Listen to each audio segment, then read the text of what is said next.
নমস্কার বন্ধুরা, আমি মেনকা রান্নাঘর থেকে বলছি। আমি আজকের আপনাদের জন্য আবার একটা নতুন রেসিপি নিয়ে চলে এসেছি এই গরমের সময়, দই বড়া। তো আমি আজকের এই রেসিপিটা আপনাদের সঙ্গে শেয়ার করব। তো আসুন রেসিপিটা বানিয়ে আপনাদেরকে দেখাচ্ছি। তো চলুন বানাচ্ছি। আমি এখানে 250 মতন বিউলির ডাল নিয়েছিলাম, আগে থেকে ভিজিয়ে রেখেছিলাম এটাকে। তো দেখুন কী সুন্দর ভিজে গেছে, তো মুখগুলো ফেটে গেছে। তো আমি এটাকে ভালো করে ফাটিয়ে নেবো মিক্সিতে ফাটিয়ে নিচ্ছি। দেখুন ব্যাটারটা কী সুন্দর হয়েছে। মিক্সিতে ফাটিয়ে নিলে বেশিক্ষণ ফাটাতে হয় না, মিক্সিতে গুঁড়ো করে নিলে। তো এর মধ্যে আমি নুন দিয়ে দিচ্ছি, স্বাদ মতো নুন দিয়ে দেবেন। আমি নুন দিয়ে দিলাম।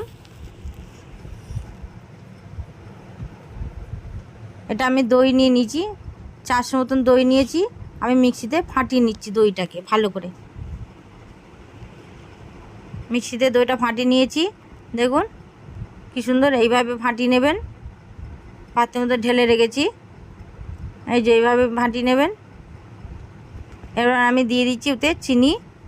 আপনারা চাইলে চিনি দিতে পারেন, যারা টক খায় তাদের চিনি না দিলে হবে। আমি মনে করলাম একটু চিনি দিই, তাই চিনি দিয়ে দিলাম তাই চিনি দিয়ে দিয়েছি। আপনারা চিনি দিতে পারেন, নাও পারে। দিয়ে ভালো করে এটাকে নাড়িয়ে নিতে হবে যাতে চিনিটা গুলে যায়, দইয়ের সঙ্গে মিশে যায়। এবার আমি সামান্য একটু নুন দিয়ে দিলাম। নুনটা দিয়ে আবার ভালো করে ফাটিয়ে নিচ্ছি যাতে দইয়ের সঙ্গে নুন চিনি ভালো করে মিশিয়ে যায়। বেশি টক হবে না, বেশি মিষ্টি হবে না।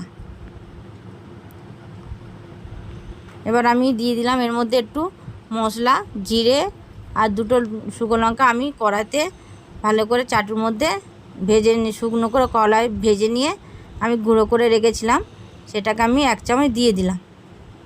এবার কড়াই বসিয়ে দিয়েছি, কড়ার মধ্যে তেল দিয়ে দিচ্ছি। তেল দিয়ে দিলাম।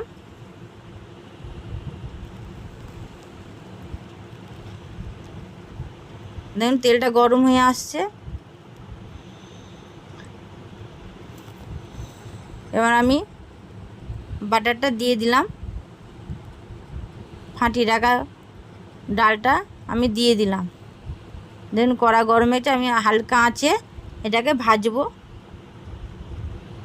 দেখুন এইভাবে এই যে উঠে গেল, দুদিকে লাল লাল করে আমি এইভাবে ভেজে নেব। এখানে আমি আগে থেকে গরম জল করে রেখেছিলাম, গরম জলের মধ্যে আমি বড়াগুলো ভালো করে ভেজে নিয়ে আমি দিয়ে দিলাম, লাল লাল করে দিয়ে উল্টে পাল্টে দেবো দুদিকে। দেখুন উল্টে পাল্টে দিলাম। কিছুক্ষণ রাখার পরে আমি হাত দিয়ে এমনিকে চিপে নেবো যাতে ভেতর জলটা না থাকে। আর খুব সুন্দর নরম হয়ে গেছে হাতে দেখলাম। এবার আমি দইয়ের মধ্যে দিয়ে দিলাম ডাল বড়াগুলো, দিয়ে দিলাম দইয়ের মধ্যে। দিয়ে আমি ভালো করে দইয়ের মধ্যে চুবিয়ে দেবো যাতে দইটা ভালো ওর মধ্যে ঢুকে যায়। এই গরমের সময় দই বড়াটা খুবই ভালো লাগে বন্ধু। তো দেখুন কি সুন্দর দই বড়াটা হয়েছে, নরম হয়েছে খুব সুন্দর দই বড়াটা। তো আপনারাও চাইলে ঘরে বানিয়ে নেবেন। এই গরমের সময় দই বড়া খেতে খুবই ভালো লাগবে, শরীরের পক্ষে খুবই ভালো, পেট ঠান্ডাও হবে। বিউলি ডাল এমনিতে পেট ঠান্ডা হয়। তো বন্ধুরা আমার চ্যানেলটা সাবস্ক্রাইব করে দেবেন।